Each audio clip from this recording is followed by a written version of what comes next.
I once knew a guy that drove semi trucks, and this guy, he was a driver. He'd go all over the country. He'd drive day and night as long as he could. And as he'd be driving, he'd have one foot up on the dash, and the other foot would just be right in the pedal all night long, all day long, no matter what. He'd get that load delivered, and he'd always have that foot up on the dash though. So one day he's driving and he climbs out of the truck and he realizes that he's starting to walk with a limp, and he's got this pain tweaking in his back. So he doesn't think much of it at first, but then that pain starts really aching on him day by day by day, and it starts spreading around. It spreads to his hip, started in his back, spread to his hip, went down to his knee. Heck, it get to the point some days where he just felt like he wouldn't even be able to get up and get through the day anymore. Driving that truck. So we got out of driving trucks and moved on to better things. But still, no matter what job he actually did, he always still felt as if that lower pain in his back kept him from doing many things. But he kept on trucking through. And one thing that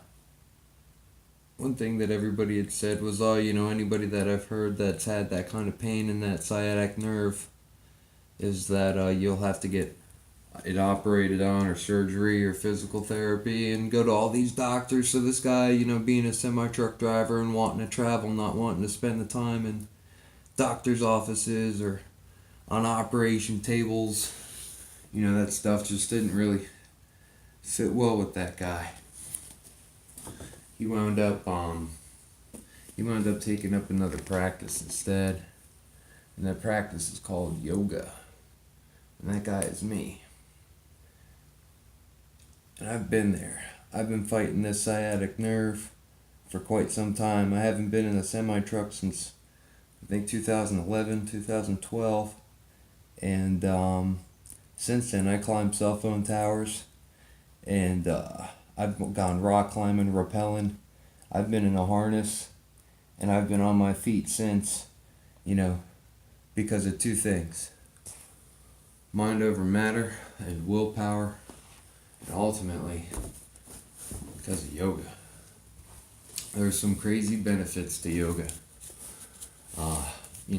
Outside of the norm that we know, of course, as you can see, between posture and flexibility. We really don't take posture into account during our day, and our posture could mean a lot as far as how we're going to feel when we're 40, 50 years old. And that may not be something that you're thinking about right now, but hell, you're going to be thinking about it when you're 40, 50 years old. And that's going to matter, because if you're the type of person that wants to have grandbabies, and if you want to be able to enjoy those grandbabies, and you want to run around and play with them, or go cruises on them, or go on cruises with them, go to the amusement parks with them.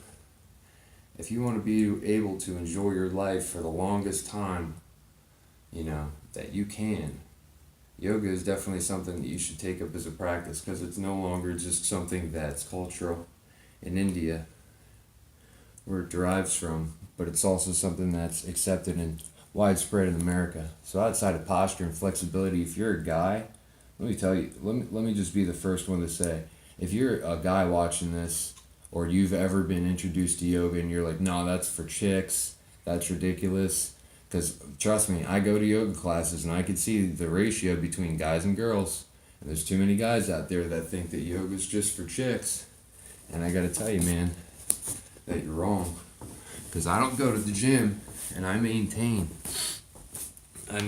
because with yoga you tone your body. It challenges you to tone, and it sculpts your muscles. You can really just unlock some really inner core strength that you might have never really thought that you've had before with yoga. And you get ultimate full body control to be able to just really control your body.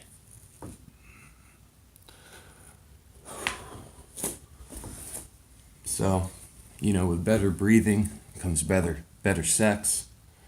And that's just because you're incorporating that better breathing in the bedroom, when you're doing that activity. But ultimately, too, when you stretch, you'll have better circulation. Better circulation leads to better health for the heart. Lower risk for heart disease if your heart's pumping better and your blood's flowing, and it's able to get to all the pain points in your body and do what it's supposed to do. It could lower your cholesterol too. All that blood flowing.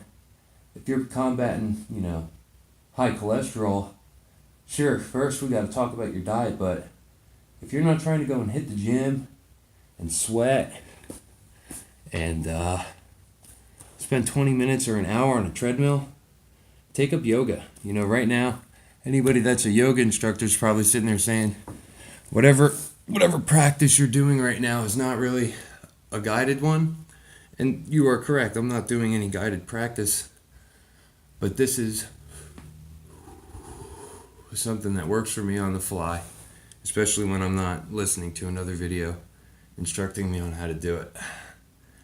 But still, nonetheless, the benefits are there. And there are some positions where you get to lay down and take a nap. I call this the lay down doggy pose. Like this. Boy. Good boy. Yeah.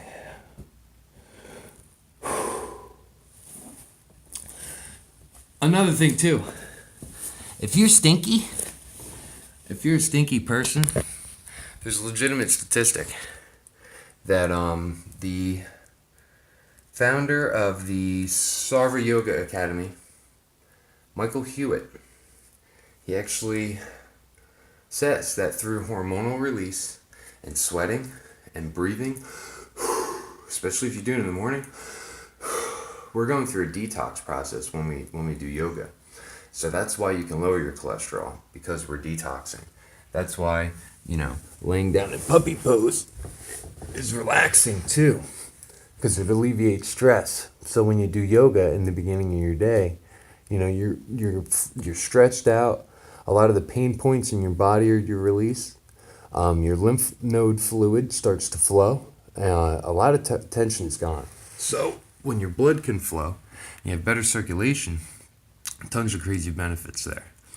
Like I said, the lower cholesterol, lower your risk for heart disease, better flexibility, better circulation, more oxygen to the brain, more energy, better sleep, and not stinking, not having to feel like you have to put on 5 pounds of deodorant. Come on, I know there's a couple of you out there, and that's fine, but stop neglecting yourself. Do a little bit of yoga, release those hormones, breathe.